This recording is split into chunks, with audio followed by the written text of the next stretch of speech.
it was just another shift. At least, that's what I kept telling myself. I had been working the night shift at this hotel for about 3 months now. The job wasn't exactly exciting, but it was steady, and for someone like me who didn't have a lot of options, it was a lifeline. The hotel itself wasn't bad either.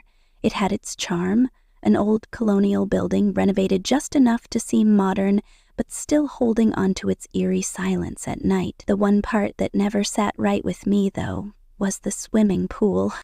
My manager had told me on my first day, casually, like it was no big deal, that the pool lights were terrible. Just 4 bulbs, he said, 1 in each corner. He laughed it off, but I noticed that he avoided even looking toward the pool during night rounds. The first time I saw it at night, I understood why.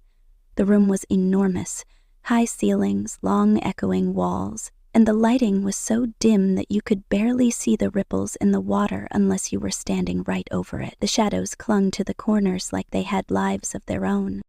I remember thinking that the darkness surrounding the pool felt thick, like if something were hiding under that black water, you'd never know until it was too late. Still, I pushed that feeling down and focused on cleaning. It was my duty to check the pool area, even though most guests never used it after sunset. That night, as I leaned over with a net to pick out some leaves, something made me freeze. It wasn't a noise exactly, but a feeling, like a shift in the air. I looked down and saw a shadow, long, human-shaped, moving behind me in the water's reflection.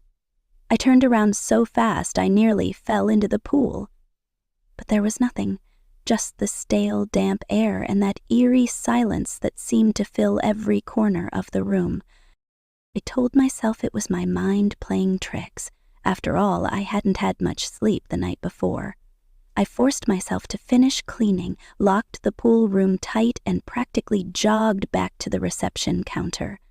When I told my morning shift colleagues about it, they just laughed, said I was trying to scare them, said maybe I was the one who needed sleep.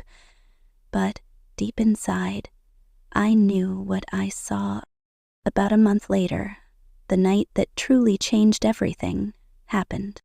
The news was buzzing about a major storm coming in, heavy winds, possible flooding, and worst of all, a predicted power outage. I sat alone in the common area, watching the weather report on the wall-mount TV, when suddenly the screen blinked out and the entire hotel went dark. Total blackout. The silence that followed was almost worse than the darkness. My phone buzzed, a guest calling to complain about the outage. I explained as calmly as I could that the generator had broken just the day before and that we were working on getting it repaired. Of course, he wasn't happy. Who would be? After a few angry words, he hung up. I found the emergency torch the manager had left behind, but like everything in this place, it barely worked. The light flickered like a dying candle, casting more shadows than it chased away. Still, it was all I had. As I walked the halls, checking doors and listening for any other guests needing help, I heard it. Soft at first, a woman sobbing. I stopped, thought maybe a guest was in distress. I followed the sound down the hallway, my torchlight shaking with each step. It didn't sound like crying anymore, it sounded like pain, moaning. Then, whispering. I pressed my ear against the nearest door. Nothing. Then again. Closer this time. Behind me. I turned, and that's when I saw her. She stood about 10 feet away, barely illuminated in the weak torchlight. Her body was twisted, arms at angles that didn't look possible, her neck slightly bent, as if broken. Her face was wrong. Parts of it looked melted, like skin that had been dragged across pavement. She didn't move, but her eyes locked on mine. I couldn't scream. I couldn't breathe. Then, as suddenly as she appeared, the lights came back on, and she was gone. I collapsed against the wall, trying to make sense of what just happened. My legs didn't want to move, but somehow I dragged myself back to the counter. I sat there in silence for the rest of the night, eyes locked on the hallway, waiting for her to come back. She didn't. When morning came, I left an hour before my shift ended. I told my boss I was sick. He didn't ask questions. I didn't volunteer answers.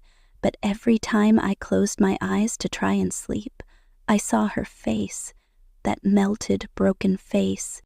I wanted to quit. God knows I tried, but I couldn't afford to. 4 months of experience wasn't enough to find another job. I needed at least 6 to make my resume worth anything. So I stayed. Tonight marks the beginning of my 5th month. Another storm is predicted, and I can already hear the wind slamming against the windows. This time, I came prepared. A new torch, one of those industrial ones with high beam light, fully charged laptop, extra battery. I even kept my phone on full brightness just in case.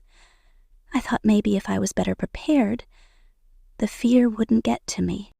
It was around midnight when I realized I'd left my torch in the car. I cursed myself and ran downstairs to the parking lot. The wind was picking up, branches scratching the windows like fingernails. I grabbed the torch and turned it on immediately. I wasn't going to risk walking back in the dark. When I got back inside, I checked the lobby, the halls. Everything seemed normal until my laptop beeped, low battery. I had kept the backup battery right next to it, but it wasn't there. I searched around the counter, on the floor, nothing. Then I heard the sound again, that same low sobbing, and the whispering. It wasn't in the hallway anymore. It was inside the lobby. It was close. I turned slowly. The torch flickered. My breath caught in my throat. She was there again, closer than before. I could see her eyes, dark holes in a warped face. Her mouth opened, and instead of a scream, a low gurgling sound came out, like someone drowning. I backed away, hitting the desk, and then everything went black. I don't know how long I was out, or even if I fainted, but when the lights came back on, I was lying on the floor of the lobby, alone. That morning, I took the first bus home and didn't say a word to anyone. But something kept pulling at me, a need to know. A few days later, I looked up the hotel's history. Buried in old news archives, I found something chilling. 5 years ago, a woman had been murdered in one of the rooms during a power outage. Her body was found mutilated, disfigured beyond recognition. The killer was never found. The only suspect, a night shift employee. He vanished the same night, never seen again. There was a photo attached to the article. The woman's face before the murder. Oh, it was her. The same face I had seen in the dark. That was the night I decided to leave the hotel. I didn't wait for the 6-month mark. I didn't ask for a recommendation letter. I didn't even pack my things. Because I knew one thing for sure. If I stayed another night, she'd come back. And next time, she wouldn't leave.